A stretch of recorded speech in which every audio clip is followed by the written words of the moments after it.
Hey, welcome back to the Snowbike channel. I thought today I would introduce you to the two-stroke performance ECU reflash module, or ERM.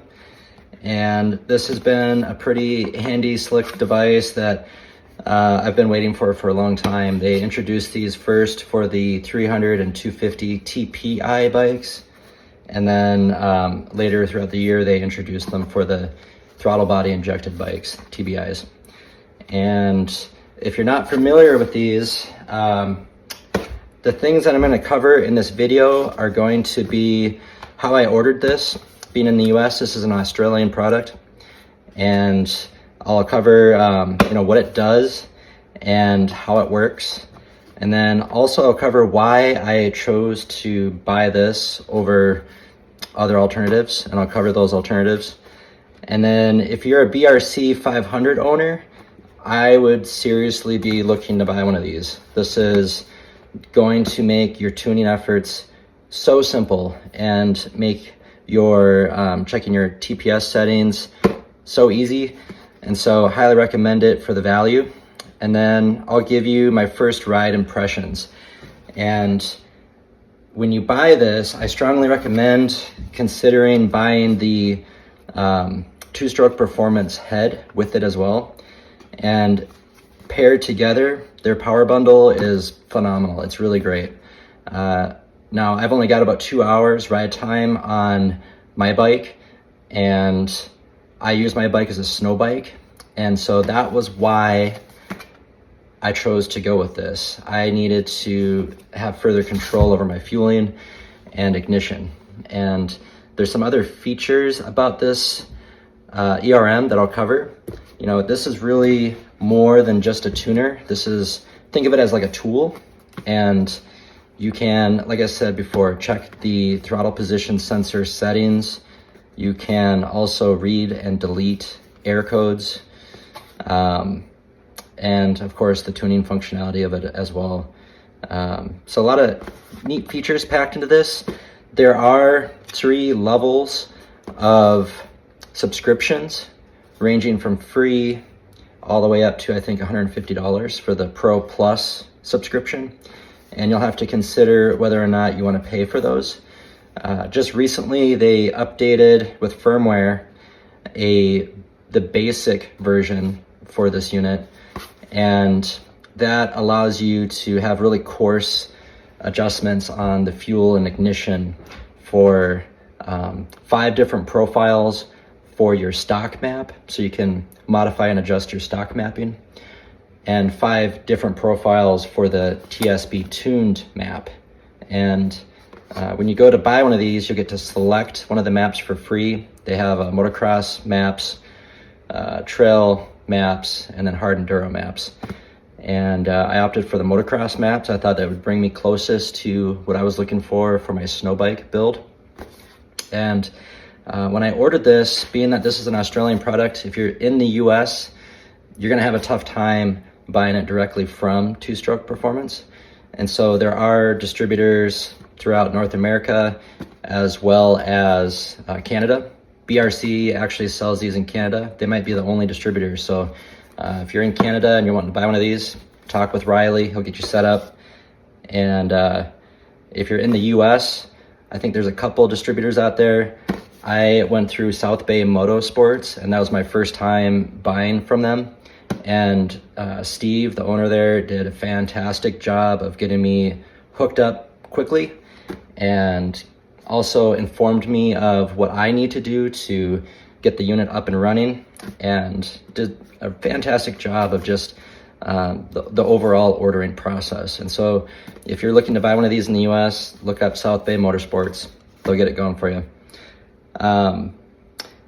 So I'll open this up, show you what's inside, and I'll give you some insight as to what you'll go through when you first set this up.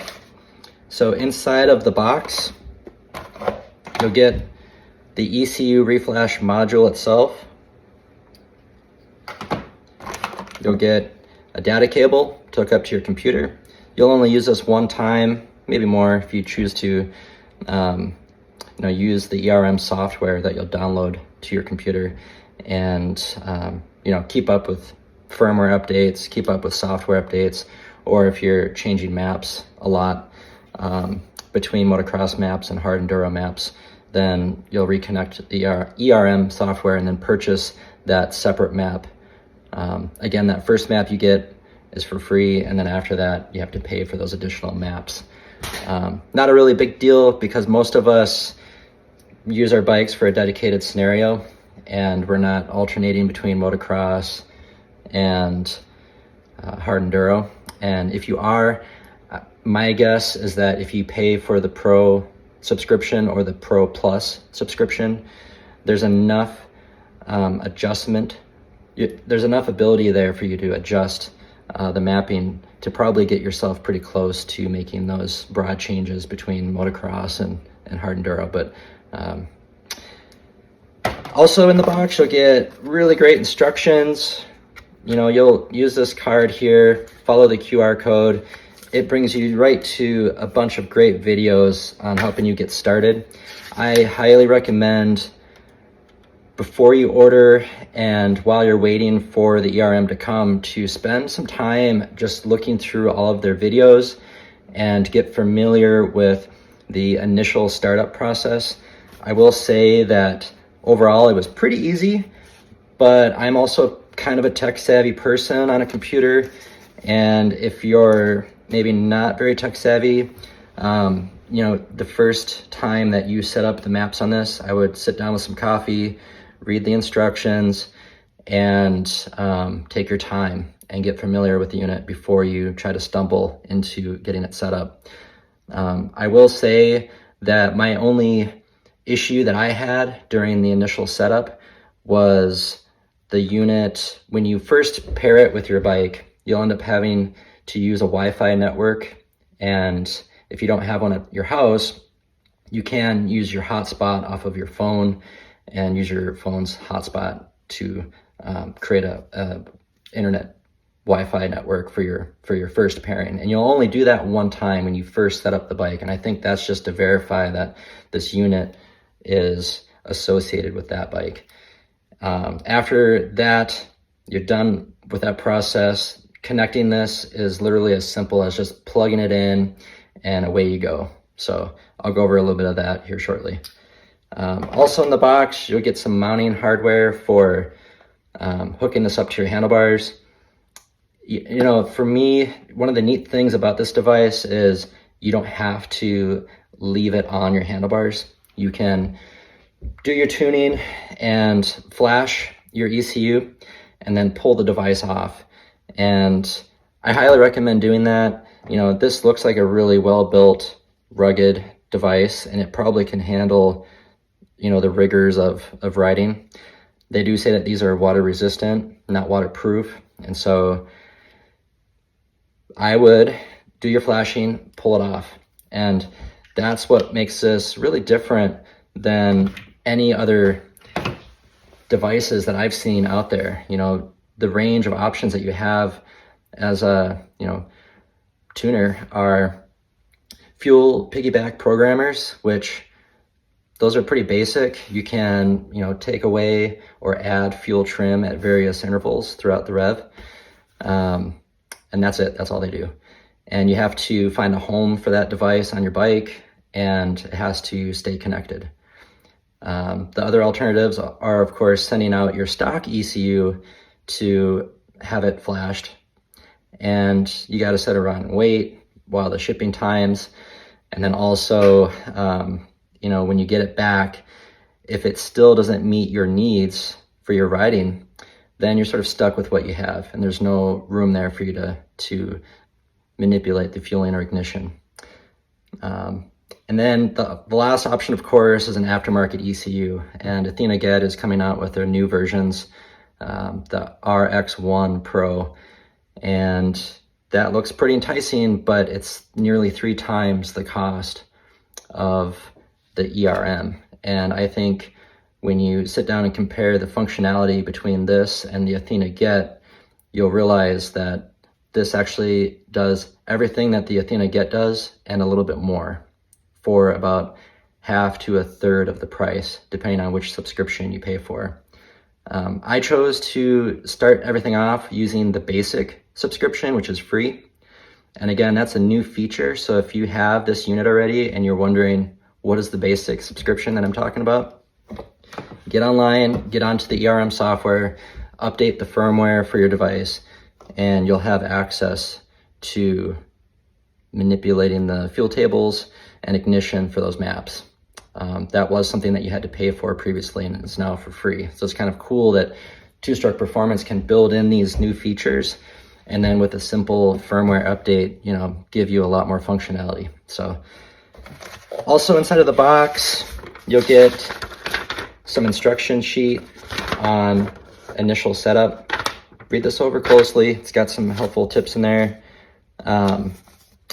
And then, this device, I'm going to plug it in here shortly and just show you how it works. But when you set it up, the screen it's really nice. It's a really nice screen, but when you're having to move around and click on things, your fingers, you have to really be vigilant on making sure that you're selecting the right things on the screen. And it's a small screen. And so I had one of these stylus pens laying around that has one of these soft tips for touch screens, and it just makes it a lot easier to look at things on here and then quickly select them. And so I highly recommend, if you have one of these laying around, you could probably buy one for, I don't know, $5 or $10 somewhere. So I think now what we'll do is, I've talked a little bit about where I ordered it from, what it does, and why I bought it.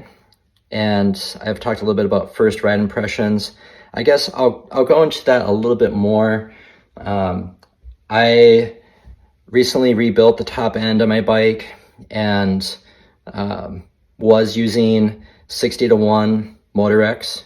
And here in Alaska, we have non-ethanol 90 octane at the pump. And I've used that pump premium gas in all of my snow bikes and all of the snowmobiles that I've ever had up here. We call them snow machines up here, but for the rest of the world, snowmobiles. And it's been surprisingly good gas. When I did the top end on my bike, everything looked spotless, and there was no need for me to rebuild the top end, but I knew that I was going to be going into a new season of snow biking, and I knew I was going to be taking off the head anyways for replacing the head with the two-stroke performance head. And so for me, $200, throw a size A piston in there was cheap insurance. Now, when I set up everything, one of the neat features with this device is that they have preset map tuning options for you, so that in the basic, the free version of the subscription, they have a rich map, they have a lean map, they have the original TSP map. And so after the rebuild, I just automatically selected the rich mapping. And so the first half an hour of the top end rebuild, after the top end rebuild, I ran it in that rich setting, and it was noticeably rich. And for me, that felt safe. And so I went through the 3 heat cycles with it, went out for some variable throttle time on the snow bike here, just around the house. And then once I felt good with it, I brought it to the two-stroke performance map, the original map. So before I even began to dream of any kind of modifications I would want to make to the mapping, I wanted to see first, what does the two-stroke performance map feel like? And it was a good deep day. I would say the snow was probably 2.5 to 3 feet deep in some spots. And, lots of heavy, wide open throttle. You spent pretty much the whole day with that thing just wrung out.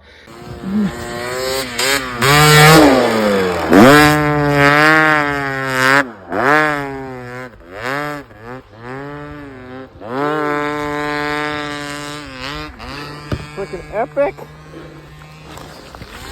First thing that I noticed that was different from the original mapping and what I had going on before is the throttle just felt a lot crisper and a lot cleaner and a lot more abrupt, a lot quicker revving.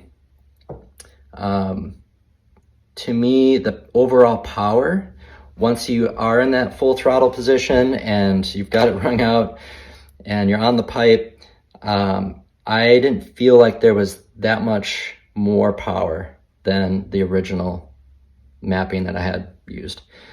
Now, when you look at two-stroke performances dyno graphs, that's pretty much what it shows as well. They show, you know, early on quarter throttle, half throttle improvements, but then once you get to full throttle rev, you know, anything above, I forget, 6,500 RPM maybe and beyond, then the improvement was marginal. And to me, that felt pretty realistic with what I was feeling. And so again, it just had a lot more of a quicker response than the original map. And that's really what I was looking for. My bike's a 2023, so it has the original old mapping that was notoriously rich for a lot of folks. And for me as a snow biker, it was pretty good. I felt like it was a tad rich on the bottom, and then it leaned out really quick towards the top. And, you know, I monitored spark plugs and threw a borescope in and would monitor the cylinder, and everything looked really nice. So I'll be curious to see how this does. I'll provide updates and provide maybe like a 20 and a 40-hour review. But just my initial impressions, I'm really impressed. The one little issue that I had just getting it set up, I sent Two Stroke Performance an email. They got back to me right away and were super helpful. And so they've got really great product support. And just realized that they're in Australia time, so there's some time differences that you'll have to work out. But so yeah, with that, let's connect it up. I'll show you what it does, how it works, and I'm not going to go into great detail on how this works. I'll just kind of show you some of the screens. Really, if you want to dive in more on how to use this, I would strongly urge you to go over to Two Stroke Performance's channel on YouTube and subscribe and check them out. They've done just a fantastic job of showing you how this works and how you can put it to use. So with that, I'll take you over to the bike and we'll plug it in. All right, so here at the front of the bike, behind the number plate, there are a series of connections, but one of them, the only one that will fit the ERM, is this guy that I have loose right here. And it'll have a black rubber cover over it. You'll just pull that cover off. And then the ERM here has got 3 different connection ports. 2 of them are plugged off, and then the only one that's open, that's the one you're going to use.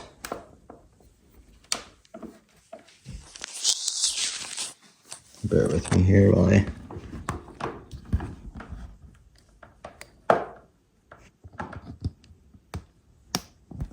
Okay, so now that I've got it plugged in, you'll see the device is going to turn on. And this is the home screen, or the dash. And it'll read out RPM, power valve, and throttle. Now, if I go into tune, you've got a little drop-down menu that allows you to choose which one you want to use. And right now I've got the Two Stroke Performance MX map selected. If I wanted to modify this map, we go to select. You're going to select tuning mode by going into Basic, Pro. And if you go into Pro and you haven't paid for it, it's going to let you have these profiles here. And this original file here is the original map. Then you've got 5 profiles that you can modify. Right now you've noticed that modify is ungrade. You can't modify the original two-stroke map. It preserves it. But if you went to profile 1, you know, you could go in there and modify it and rename it something different than profile 1. And then when you're done, you can flash it. But let me just caution you, if you haven't paid for the Pro version, the unit will still allow you to get in here and modify the fueling table. And notice how large the fuel table is. This changes that you make in here will not work. And so you have to pay for the Pro subscription to get this functionality. What I was talking about before in the basic, I'm gonna get out of there, close without saving, okay. And we'll close. Again, when you select the map, two-stroke performance, select. If you haven't paid for the Pro subscription, you're not going to be able to use or modify those tables. And so just be aware that if you buy this device, you're going to be inclined to go into Pro mode and think that you're making changes when you're not. To actually make changes in the basic mode in the free version, you have to go into basic, and then you have these tables that you can modify, but look at how different they are compared to the Pro version. You know, you've only got 4 cells of fuel change and 4 cells of ignition and 4 cells of power valve. And so what's happening here is it's a lot more coarse. And what I think is happening in the background is when you make changes here in each cell, it's extrapolating those values to a much larger table and probably smoothing some of the transitions. And so if you have a really abrupt transition from cell 1 here to cell 4, there's probably some averaging or smoothing that happens between the cells as you transition through 1,000, 5,000, 10,000 RPM. These aren't revved to 10,000, but you get the idea. So just be aware of that difference. The different presets that I mentioned, like when I had broke the bike in, I ran it on the richer map setting. That's just a preset that two-stroke performance gives in the basic. But if you went to leaner, you notice that, oops, softer. Let's go to leaner. When you go to leaner, you'll notice that some of the fuel was taken away, the ignition was left the same, the power valve settings were left the same. Then they have a softer, there we go. Some of the fuel was added, some of the ignition was taken away, some of the power valve was taken away. So that's going to smooth it out for you. So these are just different presets that two-stroke performance figured users would want to have quick and easy. They don't have to think about, okay, what kinds of changes do I need to make to fuel, ignition, and power valve to get a softer mapping. So pretty slick. I'm going to back out of there. I'm going to leave it my rich setting for now. And then when you go into extras, you can change the brightness of your screen. And by swiping, you cross over into other screens. And so here you can read codes. If you had a flashing FI light and thought that you had an error somewhere, you can connect this device, click on read codes, and it'll provide you a list of the errors, which is pretty handy. Once you think that you've fixed it, you can actually clear a code. I would strongly recommend, running the bike and reconnecting this device and just making sure that the ECU isn't picking up that error code again and causing an issue. So with that, swipe over here is different things to turn on and off the ECU power or the ERM power. One thing I'll tell you right now is you don't want to leave this device connected on your bike for multiple weeks at a time without using your bike. And this will have some parasitic draw on your battery. And so just note that. Again, I wouldn't recommend leaving this on your bike. This is something that you use as a tool in your shop. Take it off when you're done and maybe bring it with you if you want to, put it in a nice protective case. But when you're finished, remove it. All right, so one of the things that I forgot to mention is using the device to reset your throttle position sensor. And to do that, you'll go into the next screen by swiping right. And once you're in here, the values you're given are RPM, ignition angle, coolant temp, battery voltage, throttle, absolute throttle, power valve, and map. And I'm not going to go through in detail how you're going to use this device to do a throttle position setting calibration.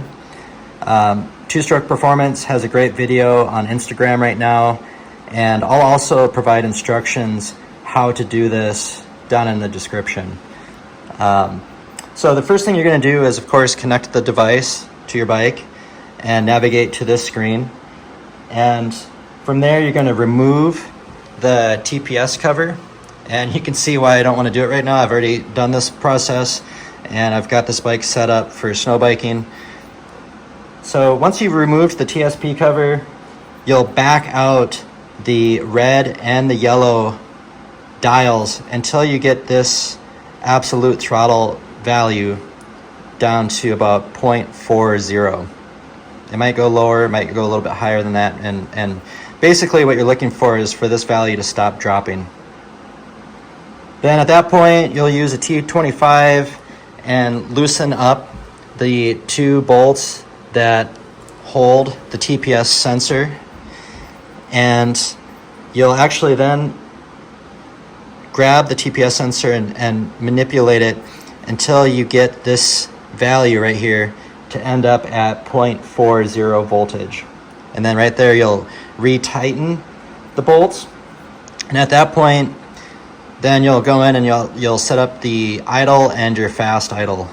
And by doing the idle first, the red dial, you'll spin that until you get a value between 0.52 and 0.54. And so right now, my idle is set at 0.53, 0.54. And then you go to the yellow knob, you'll press in the yellow knob, and then turn in the yellow knob until you get a value of 0.1 more. So 0.62 to 0.64. And at that point, you can fire up the bike, see how it idles. When I did this process the first time, it worked awesome, and I only had to do it the one time. So hope this helps. So yeah, I'm gonna leave that in the bike for now, but I think that pretty much covers what I wanted to cover with the ERM. I've been pretty stoked about this product, and now that I've had it, a chance to use it, pretty excited about the functionality of it, and I hope that someday we have something like this for 4-strokes. And two-stroke performance, I'm not sure if they're going to do one or not for the 4-strokes. I get the impression that they're very two-stroke centric, and so we'll see, fingers crossed. But with that, I hope this video helps. Please consider giving the channel, the Snowbike channel, a subscribe, and really helps promote and encourage me to keep doing this. And if you have any questions about the unit, feel free to post them up in the comments. And down in the description, I'll also post up links to Two-Stroke Performance's videos that will help you get you started. And yeah, happy riding. Until next time.